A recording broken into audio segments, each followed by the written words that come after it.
mission or a tedious mission in the sense that for a pilot or an observer, and many times aboard the aircraft there are both, for a pilot and an observer aboard the aircraft, it can be like finding a needle in a haystack, and you spend hours on end flying lawnmower-style patterns looking for somebody that's out in looking for a stricken mariner on the high seas.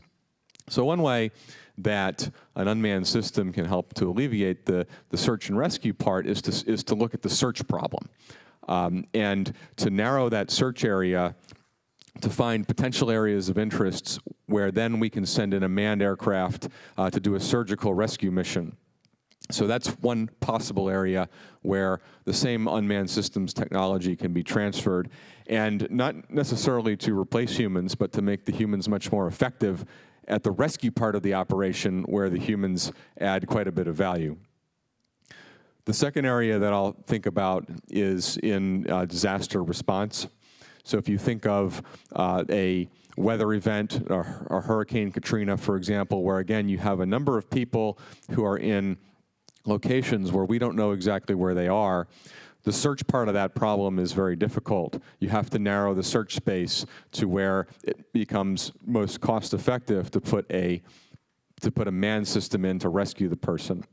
So in an application like urban search and rescue is a big possibility for application of similar technologies that come from military applications.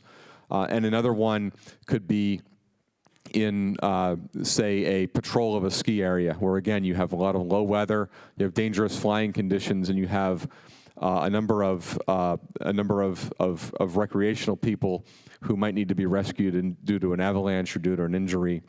You could think of an unmanned system overflying this area, patrolling the area, and alerting first responders to any kind of adverse situations that they would respond to.